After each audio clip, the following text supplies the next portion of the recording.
DeepSeek during Christmas launched its version 3. And that's when it completely took Silicon Valley by surprise. I mean, anybody in the tech world that watched it, and not just Silicon Valley, even the Chinese were completely blown away with what happened. What happened was simply that DeepSeek version 3 outperformed, according to many measures, most of the large language models that were measured against. For example, the Alibaba Qwen, or Qianwen in Chinese, 2.5. Of course, the Llama 3.5, which is very known, so it outperformed them. But also, it went very close. And important to note, maybe, Pascal, is DeepSeek is like Llama and Qwen. Yeah, it's open source. Open source AI large language model. Yeah. It's open source. Now, not all the Chinese are open source, but this one is open source. But it's a foundation model, meaning it's not a copy of Llama and then built on top of it like some other Chinese do. It's really, they built their own model. And it matched ChatGPT 4, which was the biggest hit. And so, yeah, this was kind of like, how can a company out of nowhere, a Chinese company, suddenly outperform companies that put billions and billions of dollars? And so the interesting thing is that a few parameters. One is that they have, talking about parameters, 671 billion parameters that they use to train the model. And they used about 2.7 million GPU hours.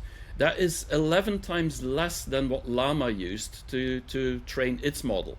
So a lot less GPUs needed. The training cost was about $6 million US. But the biggest thing is the inference cost.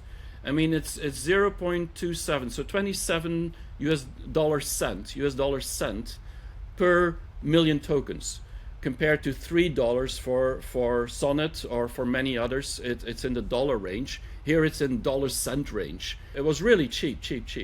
And so that is why the price war started. And the reason they got so cheap was simply because they were able to build this thing with much less cost than anybody else. And they said, well, we just put the price based on the profitability that we would get from the cost that we put into it. So we didn't want to just start a price wars. We just made it simply cheap. It's as simple as that. But and just to note how important that is, I mean, the whole foundation last year where the stock of NVIDIA went through the roof is because people thought we need an enormous amount of power to train these models and to use AI. And all of a sudden they do it with 11 times less power. That is just insane.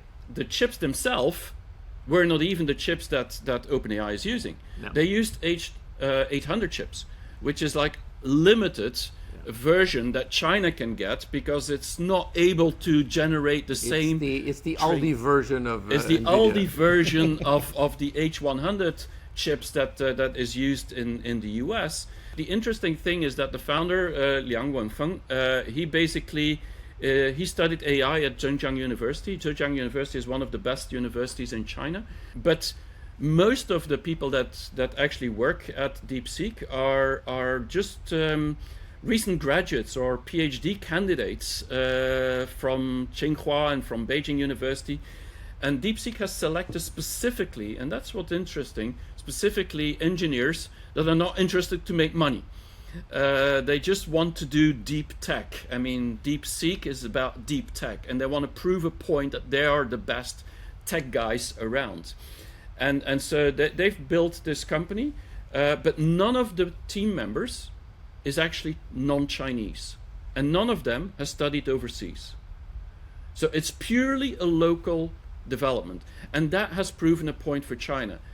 We don't need the world, we can do this ourselves. And of course this created a whole buzz in Chinese AI landscape, that a company that has no relationship whatsoever with the rest of the world is able to outcompete with a model that actually is as good as ChatGPT 4. And I'm just curious how you still find AI researchers that don't want to make money. I mean, where do you find these guys? In China. No, because I mean, that's the whole thing. I mean, the economy is challenged in China, and so even the founder of DeepSeek said this. The economy is challenged, and people understand that it's much harder to make money these days, and everybody's trying to do the same thing. So we need to go into basic innovation, basic research, and so there's more and more individuals in China that want to prove a point that they can do this, that it's not just about the money.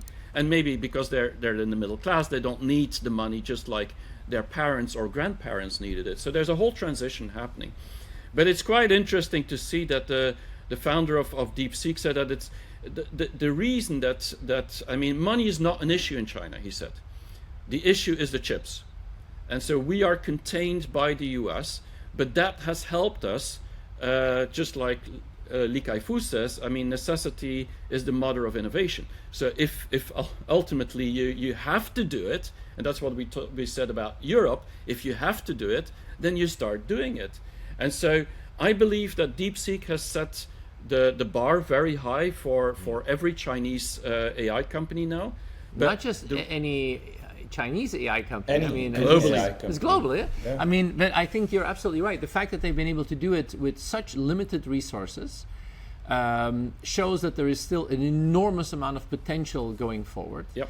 And I think, you know, it has also opened everyone's eyes that you don't need, you know, the huge amounts of money to be able to do something spectacular. By the way, if you look at Europe with a company like Mistral, who's also been doing with limited funds amazing things in the open source AI community. So I think we're going to see a floodgate of that, you know, coming in the next year. And I've seen this for the past 2 years already in China because of this limitation. And so I wasn't watching DeepSeek as much. I was watching other companies like Moonshot AI or Minimax or, I mean, Baichuan, Zhepu AI. These are all the names that you hear constantly. Of course, the Baidus and the Tencents and the ByteDance and all the others and the Huaweis. But there's so many small companies that do really fantastic things simply because they're limited in resources. They have to innovate and out-innovate others, and specifically in verticals, in B2B verticals.